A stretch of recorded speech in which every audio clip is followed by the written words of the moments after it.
ஹரஹர சங்கரா ஜெய் ஜெய சங்கரா, ஹரஹர சங்கரா ஜெய் ஜெய சங்கரா, ஹரஹர சங்கரா ஜெய் ஜெய சங்கரா.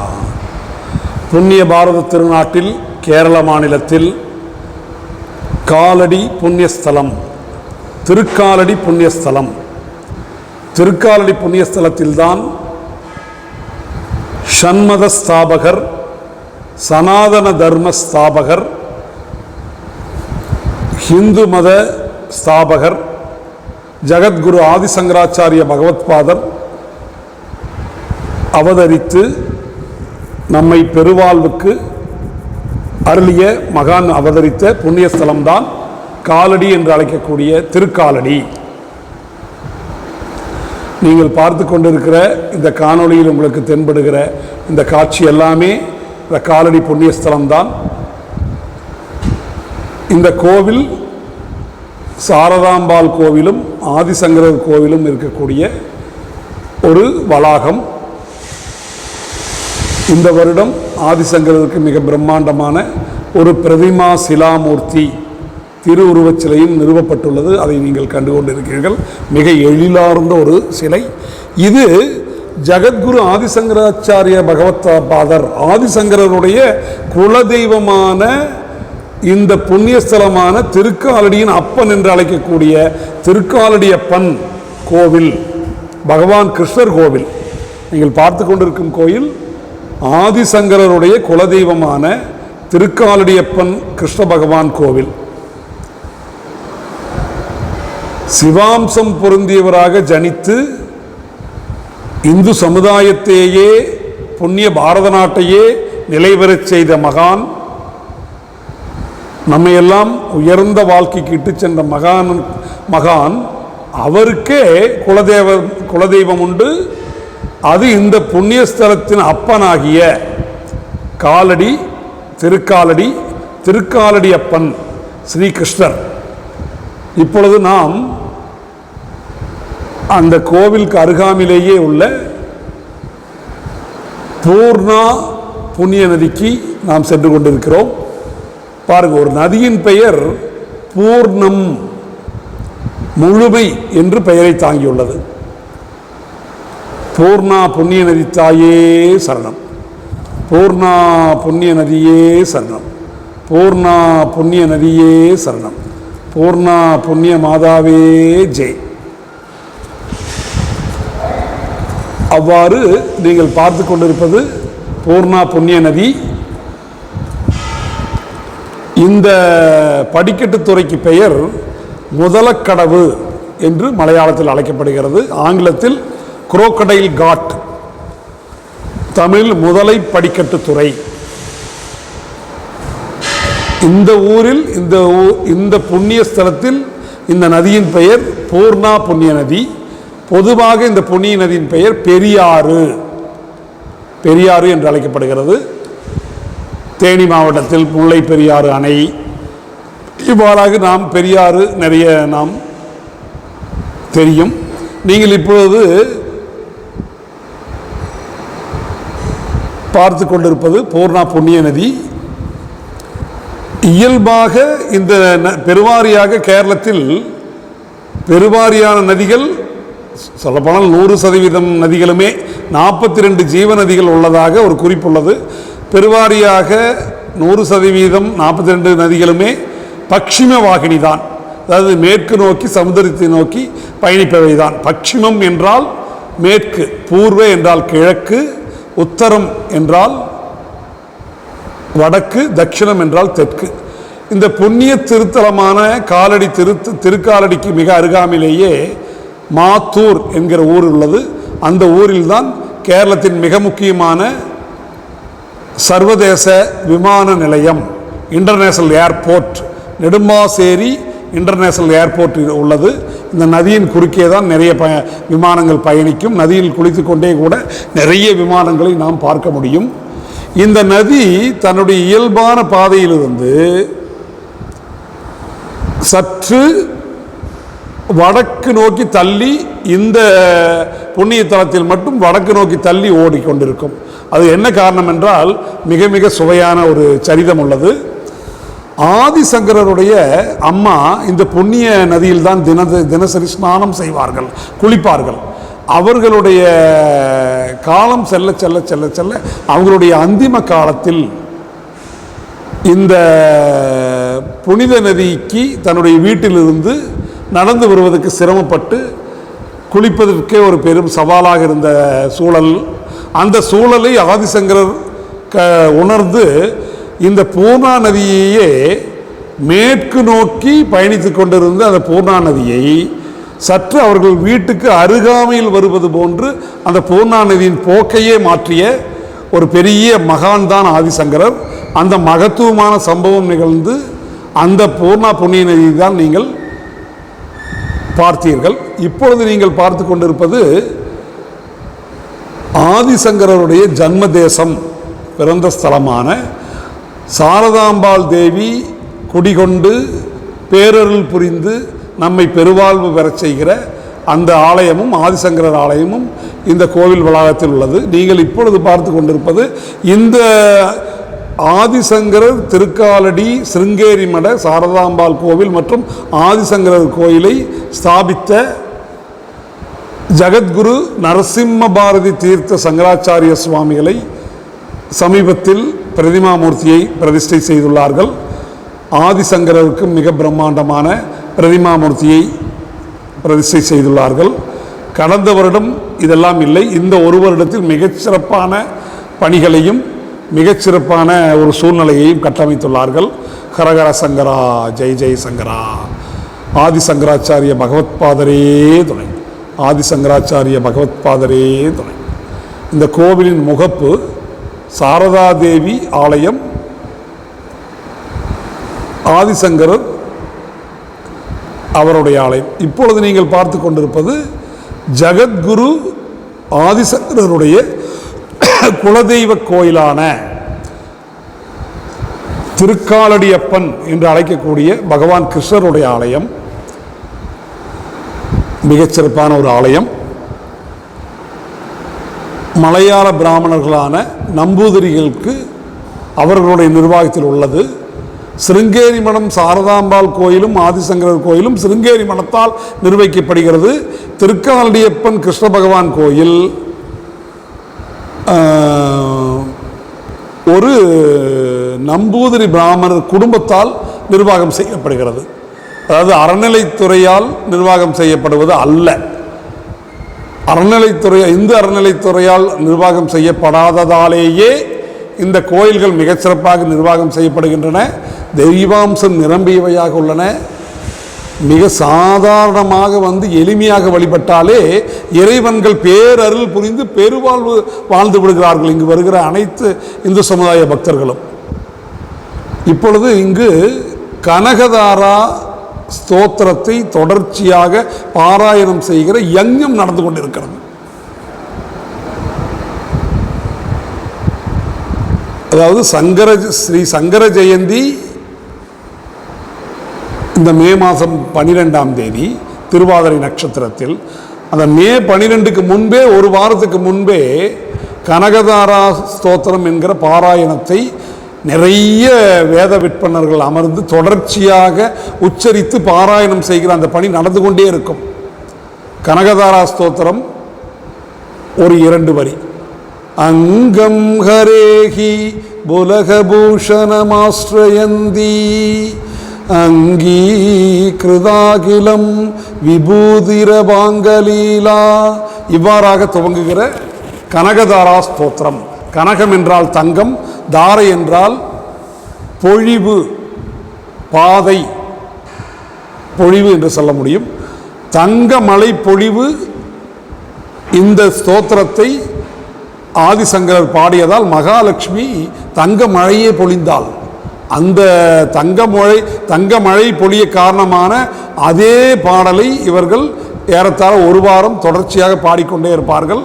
இங்கு தங்க நெல்லிக்கனி தான், தங்க நெல்லிக்கனி மழை மகாலட்சுமி பொழிந்தால் அதை நினைவுபடுத்தும் விதமாக இங்கு ஒரு நேர்த்திக்கடன். ஒரு 60 ரூபாய் செலுத்தினால் ஒரு பாத்திரத்தில் நெல்லிக்கனியை நிரப்புகிற ஒரு வழிபாடு உள்ளது. அந்த வழிபாட்டின் மூலமாக மகாலட்சுமி தாயின் பரிபூர்ண அருளையும் ஜகத்குரு ஆதிசங்கரருடைய பரிபூர்ண அருளையும் பெற முடியும். ஆகையால் இந்த கோயிலுக்கு செல்பவர்கள் அந்த வழிபாட்டையும் நீங்கள் செய்ய முடியும்.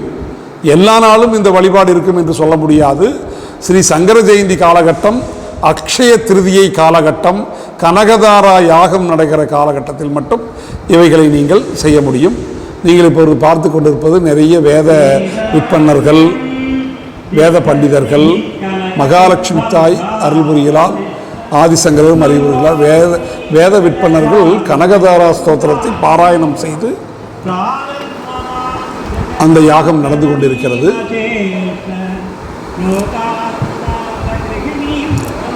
பக்தர்கள் இந்த கோயிலுக்கு வருவதன் மூலமாக மிகப்பெரிய நிகழ்ச்சி அடைந்து பெரிய மகிழ்ச்சி அடைகிறார்கள். அதாவது புண்ணிய பாரதத்தில் ஷண்மதஸ்தாபகர், பாரத சமுதாயத்தையே கட்டமைத்தவர், ஹிந்து சனாதனம் தர்மத்தையே புனர் நிர்மாணம் செய்த அந்த மகான் ஜகத்குரு ஆதிசங்கரர் பிறந்த இந்த ஊருக்கு வருவதே ஒரு மகா வரம். எவருக்கு மகா பாக்கியம் கிடைக்கிறதோ அவர்களால் மட்டுமே முடியும்.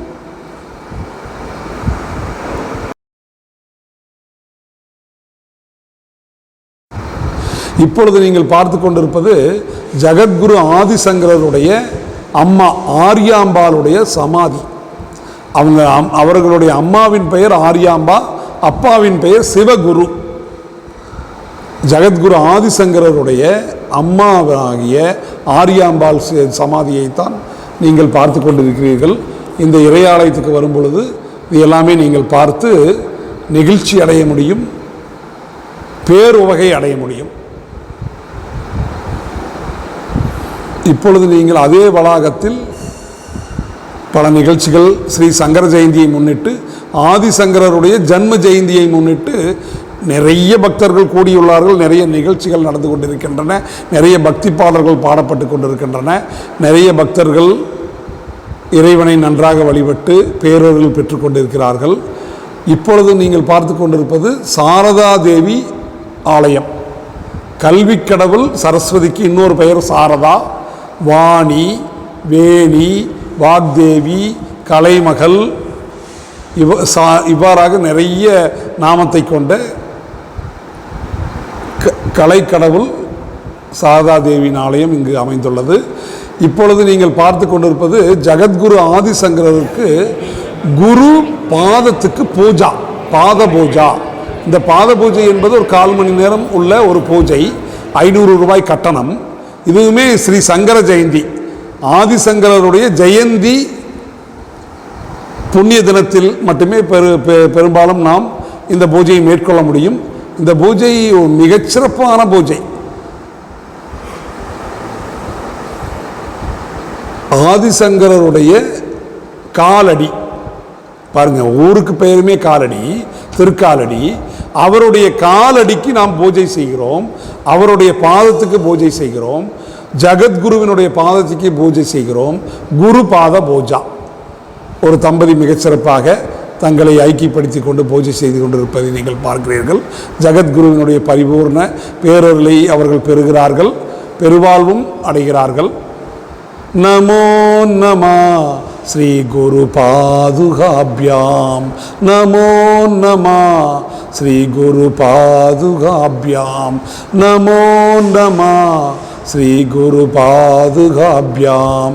ஹர ஹர சங்கர ஜெய ஜெய சங்கர, ஹர ஹர சங்கர ஜெய ஜெய சங்கர. குரு பாதுகா பூஜை, குரு பாத பூஜை நிகழ்ந்து கொண்டிருந்த அந்த இடத்துக்கு மிக அருகாமையில் தான் ஆதிசங்கரர் கோவிலும் உள்ளது. ஆதிசங்கரர் கோவிலுக்கு மிக அருகாமையில் தான் அந்த தம்பதி குருபாத பூஜை செய்து கொண்டிருந்தார்கள். நிறைய தம்பதிகள் செய்தார்கள். ராமபிரானுடைய எழிலார்ந்த ஒரு கட் அவுட் புகைப்படம் அங்கு வைத்துள்ளார்கள். நிறைய பேர் செல்ஃபி எடுத்துக்கொண்டு மகிழ்ச்சி அடைகிறார்கள். ஆதிசங்கரர் போன்றே தெய்வாம்சம் நிரம்பிய ஒரு பாலகன் இந்த கோயிலுக்கு பூஜாரி போன்று தீபம் கொண்டு வருகிறார். அனைவரும் அந்த தீபத்தில் உள்ள பேரருளை, இறை சாநியத்தை தொட்டு வணங்கி கொண்டிருக்கிறார்கள். சங்கரருடைய ஜென்ம ஜெயந்தி திருநாள் என்பதால் பக்தர்கள் கூட்டம் கணிசமாகவே நிரம்பியதாகவே உள்ளது.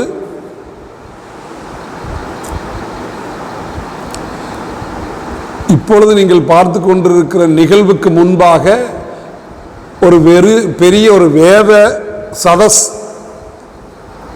நிகழ்ந்தது. அந்த சதஸில் ரிக்வேதிகள், யஜூர் வேதிகள், சாமவேதிகள், அதர்வன வேதிகள் இவர்கள் 4 குழுவாக அந்த சபையில் கலந்து கொண்டு தங்களுக்குள் கருத்துக்களை பரிமாறிக்கொள்வார்கள். அவ்வாறாக மிகச்சிறப்பான வேத சதஸ் நடக்கக்கூடிய அற்புதமான நிகழ்வுகளெல்லாம் நடக்கக்கூடிய சங்கர ஜெயந்தி புண்ணிய திருநாள் தான் இந்த நிகழ்வு.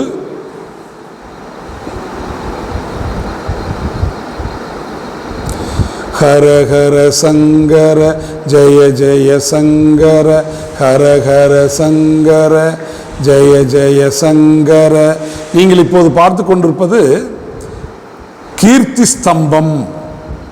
கீர்த்தி என்றால் பெருமை, ஸ்தம்பம் என்றால் கம்பம் என்றும் எடுத்துக்கொள்ளலாம்.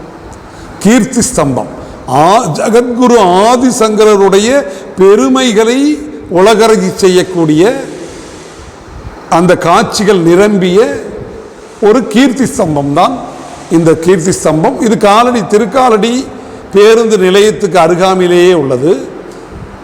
சாரதாம்பாள் கோவில், ஆதிசங்கரர் கோயில், திருக்காலடியப்பன் பகவான் கிருஷ்ணர் கோயில் எல்லாம் காலடி பேருந்து நிலையத்திலிருந்து 1 கிலோமீட்டர் உள்ளே உள்ளது. சிருங்கேரி மடமும் நிர்வகிக்கிறது.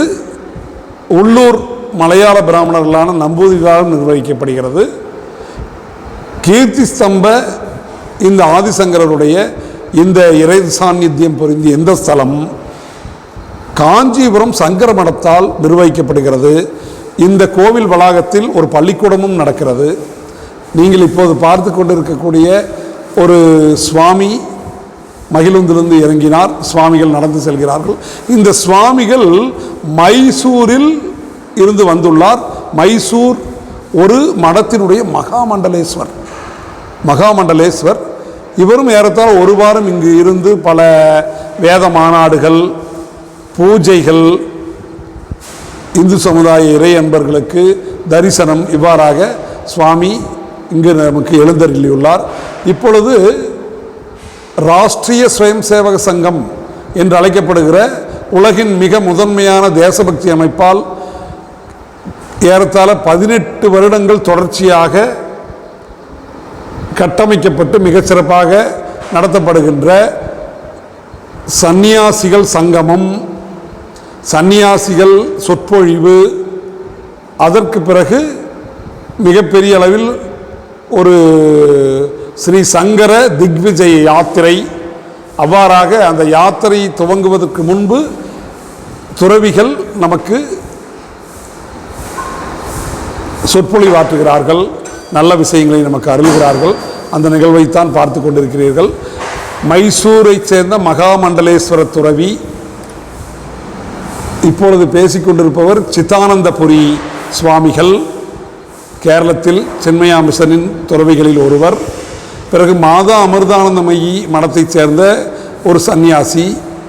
பிறகு உத்தரகாசியிலிருந்து ஸ்ரீ சங்கர ஜெயந்தி விழாக்களில் கலந்து கொள்ள வேண்டும் என்று விருப்பத்தோடு வந்துள்ள உத்தரகாசி நிரஞ்சன அகாடா மகாமண்டலேஸ்வர். அவ்வாறாக மிகச்சிறந்த சாதுக்களும் சன்னியாசிகளும் மகரிஷிகளும் நமக்கு வருகை புரிந்து ஸ்ரீ சங்கர ஜெயந்தியை மிகப்பெரிய அளவில் வெற்றி பெறச் செய்து இந்து சமுதாயத்துக்கு ஒரு பெரிய உற்சாகமான சூழ்நிலையை அளிப்பதற்காக வந்துள்ளார்கள். இதுபோன்று சந்நியாசிகள் சங்கமும், சந்நியாசிகள் சொற்பொழிவு, சங்கர திக்விஜய ஊர்வலம், இந்த ஒட்டுமொத்த நிகழ்வினுடைய தலைப்பு தத்துவஞானி திவஸ், தத்துவஞானி தினம். அவ்வாறாக உலகின் ஆகச்சிறந்த தேசபக்தி அமைப்பான ராஷ்டிரிய ஸ்வயம் சேவக சங்கம் இதை ஒருங்கிணைத்து நடத்துகிறது. இப்பொழுது அந்த அமைப்பில் உள்ள தாய்மார்கள் இந்த ஊர்வலத்தின் துவக்கத்தில் சன்னியாசிகளை வரவேற்கும் விதமாக பகவான் கிருஷ்ணனுடைய பாடலை கோலாட்டத்துடன் மிக அற்புதமாக நமக்கு நிகழ்த்தி காட்டிக் கொண்டிருக்கிறார்கள். அந்த தாய்மார்களுடைய முகபாவம் மிகவும் சமர்ப்பண உணர்வோடு உள்ளது. கீர்த்தி ஸ்தம்பம் அவசியம் இந்துக்கள், இந்து மதத்தைச் சேர்ந்தவர்கள், இந்து சமுதாயத்தைச் சேர்ந்தவர்கள் இந்த கீர்த்தி ஸ்தம்பத்தை நீங்கள் பார்க்க வேண்டும். அப்படி சுழன்று சுழன்று சுழன்று சுழன்று ஒரு 6-7 மாடிகளாக இருப்பது ஜகத்குரு ஆதிசங்கரருடைய திக்விஜயம். அவருடைய ஜனனம் முதல் மோட்சம் வரை அவர் பயணித்த, அவர் நிகழ்த்திய பல சம்பவங்களை புடைப்பு சிற்பங்களாகவும் பல எழிலார்ந்த அற்புதமான ஓவியங்களாகவும் சித்திரங்களாகவும் இந்த கீர்த்தி ஸ்தம்பத்தில் வரைந்திருப்பார்கள், செய்திருக்கிறார்கள். ஆகையால் ஆதிசங்கரருடைய கீர்த்தியை பறைசாற்றுகிற, பெருமையை பறைசாற்றுகிற ஸ்தம்பம். ஆகையால் அனைவருமே கட்டாயமாக வந்து பார்க்க வேண்டிய ஒரு ஸ்தலம்.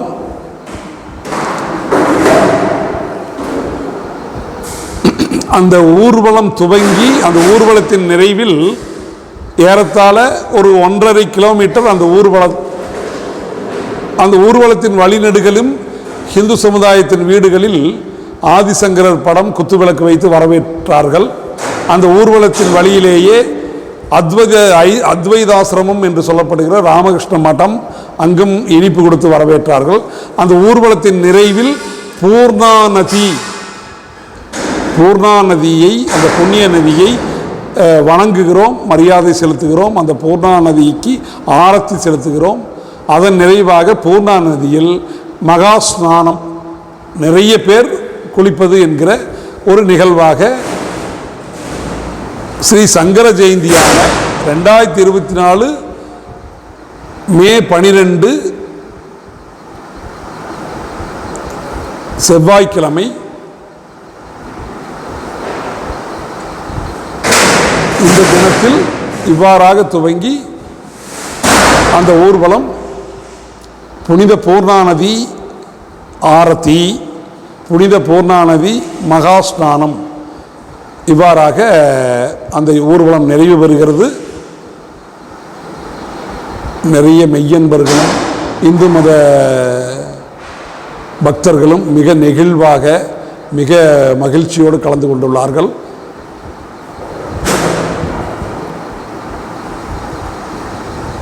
அந்த அமைப்பினுடைய நிர்வாகிகள் புனித பூர்ணா நதியில் கம்பங்களில் விளக்கு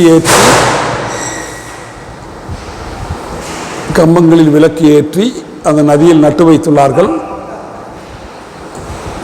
தட்டுகளில் நிறைய தாய்மார்கள், இந்து மத மெய்யன்பர்கள், இந்து மதத்தைச் சேர்ந்த இறைபக்தர்கள் தட்டுகளில் புஷ்பம், மஞ்சள், குங்குமம், அக்ஷதை விளக்கு ஏற்றி புனித பூர்ணா நதியை வழிபட்டு அந்த நதியில் அந்த தட்டை விடுகிறார்கள். நீங்கள் பார்த்து கொண்டிருக்கிறீர்கள்.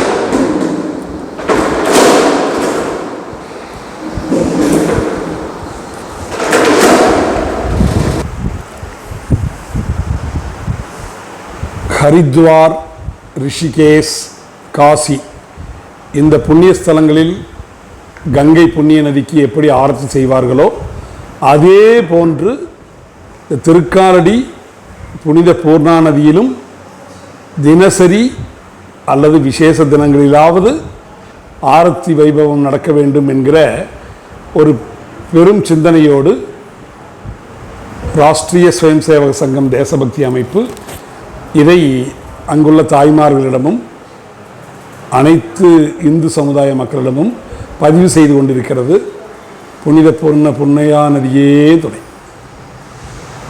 புனித பூர்ண புண்ணியா நதியே துணை, புனித புண்ணிய பூர்ணா நதியே துணை, புனித புண்ணிய பூர்ணா நதியே துணை.